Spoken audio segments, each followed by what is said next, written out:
Hello, everybody. How's it going? And welcome back to Side Notes. Today, we're going to talk about a television show.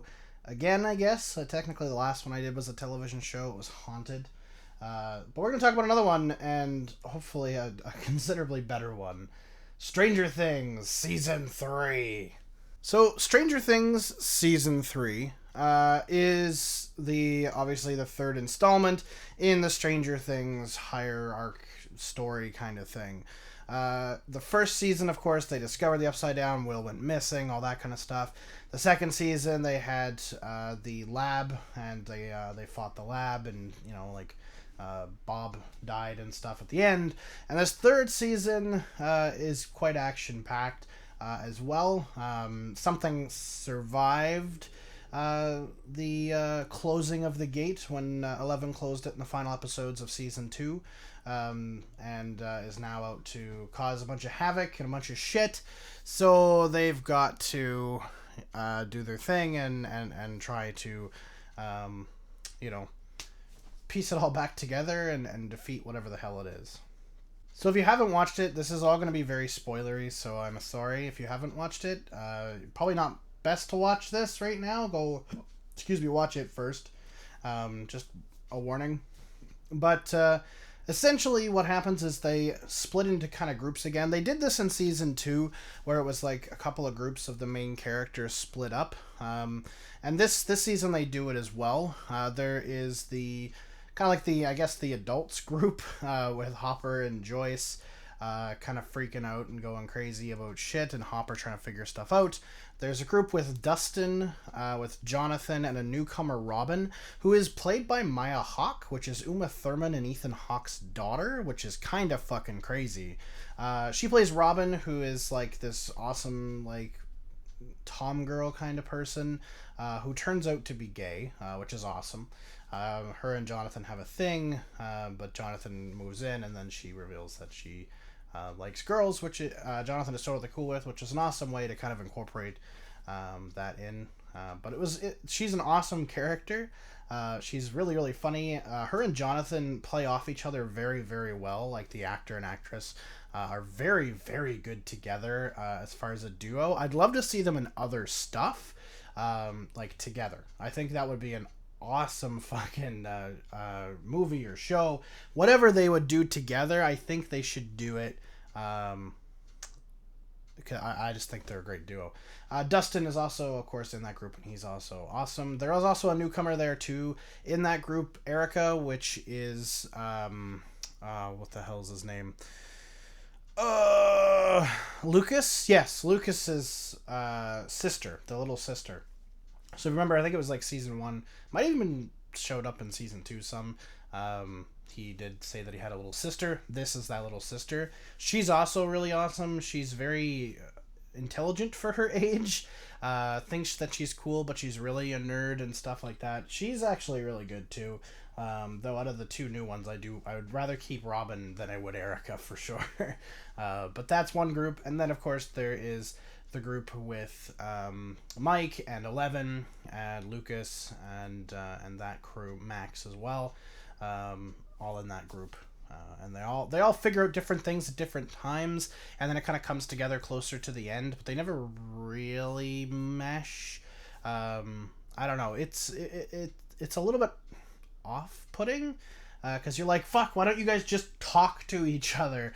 And a lot of the times because of that, and you're like, these are all people that know each other really well. They know what happened, from before. Like, you think that when stuff like this would come up, they would attempt to communicate, and they just don't at all. I can understand, like, the Robin, Jonathan, Dustin, Erica group, because they're trapped in this, like, Soviet bunker for quite some time. But the others could easily communicate with each other. Without much of an issue. Also, who the fuck is trying to, like, look after these kids? Erica and Dustin are gone for, I think it's like a couple of days. Like, who the hell is looking out for these children? Anyway, there's some plot holes because of that.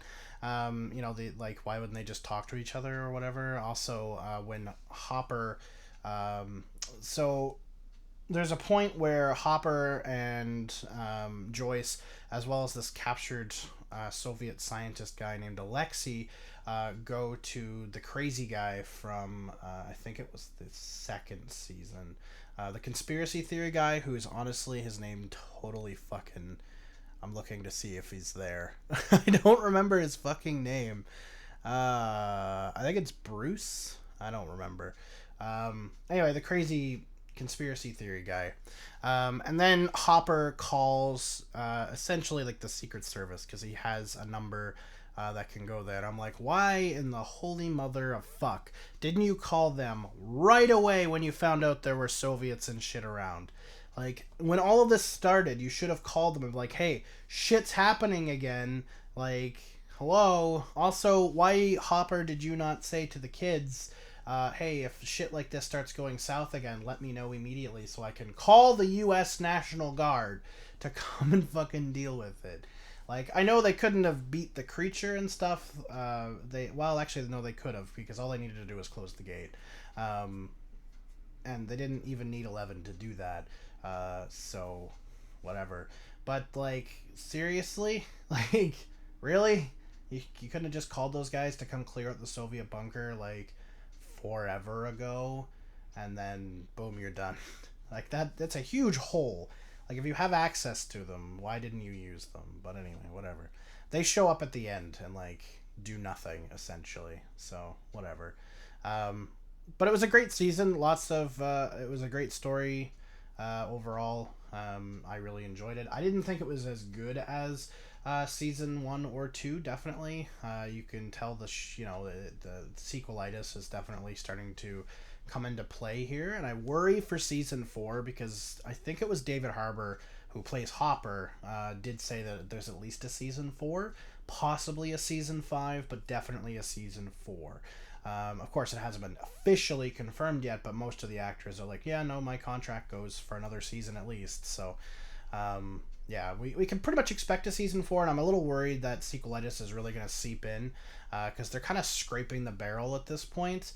The whole, the Soviet angle was an awesome angle, and I think it was great and a good way to go because, it's fun, it's different, it's just, something fresh about it. But at the same time, you're like, really? Are you fucking serious? The Soviets just show up in this small town in Midwestern America and are just 100% unfucking detected. Like, really? Are you sure about that? I don't think, and this town is under probably like major fucking surveillance at this point after the lab and the Upside Down and all that stuff has been all, proven and they know about it. Like, you know what I mean? Like, this town would be under major fucking lockdown. Like, they'd be watching for anybody that even sniffed Russian. Like, the guy sneezes in Russian and he's fucking dead. Like, they're gonna take him right out. Like, there's no way they'd allow that in Indiana. But anyway, it was a great angle, and I'm worried about how they're going to go about season 4 if they do. There was a teaser at the very end of the last episode where they showed a Demogorgon in Russia. So there is a Demogorgon still somewhere in Russia. It's still alive. So whether there's more, do they have more? Are they planning something with it? It's hard to say how that's gonna go. It was a really cool reveal thing though to see that, because I thought it was one of those Demodogs again from season 2, but then it stood up on on its 2 back legs and stuff, so it was like a full Demogorgon. So that's very interesting.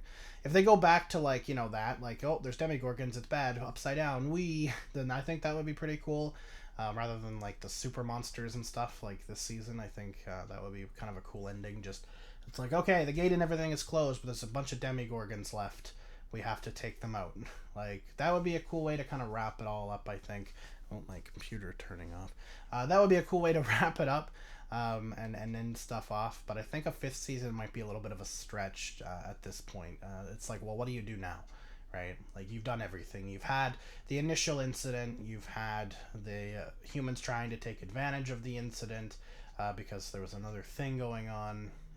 And then you have crazier humans trying to reopen said thing, and you guys stopping them and killing the mother beast, essentially. So, I mean, yeah, what do you really do, right? What is your next ploy? Also, I guess all those people that are now a part of that creature are dead. So, you know, like 50 people died. So that's just going to be really unfortunate for the town when they finally figure that out. Like, a whole family died. Like, honestly, there was a mom, dad, and the daughter are all dead.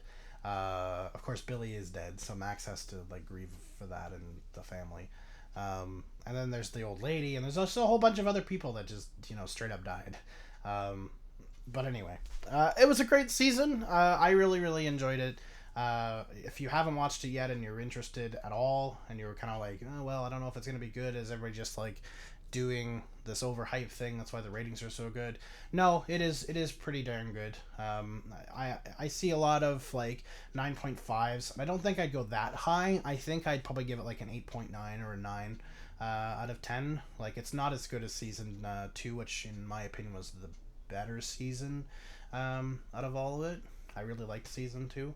Season 2 I'd give like a 9.8. Like, season 1 I give like a 9.5. This season did drop a little bit, but still like outwardly better than 99% of things on television right now. So 9 out of 10 is not shabby at all. Like, it's super good. But I'm just worried about season 4 and sequelitis kind of seeping into the series. Like, Breaking Bad ended and when they knew they needed to end it, and I think Stranger Things needs to do the same thing. So hopefully that doesn't ruin it. So yeah. Also, Rip Hopper. That sucks. Joyce just cannot fucking keep a boyfriend alive. So whoever dates Joyce is just dead at this point. If they're like, hey, you're pretty, let's go out on a date, they're dead. They're gonna die at some point in the season. She can't be fucking happy. She just has her stupid sons. And I guess Elle now, because like, where all the fuck else is she gonna go? Like, I don't know, but whatever. That is one thing too. The acting overall this season was great. As far as like who I think the best child actor out of the group is, I'd probably have to go with Gayton, who plays Dustin. He has been fantastic throughout. He's kept very consistent tone. He's very consistent with his character, and he doesn't waver very often.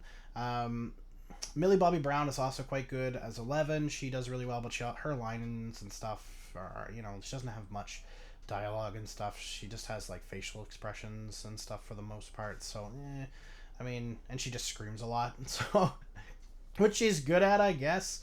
I mean, she was in Godzilla, and that's basically what she did there. So, I mean, good for her if she's finding a career in that. But she's pretty good too. Finn Wolfhard is also quite good as Mike. He's decent. I'd say the weak points are definitely Noah Schnapp, who plays Will. I'm just not a huge fan of his acting, and I don't know if it's his acting or I just don't like Will.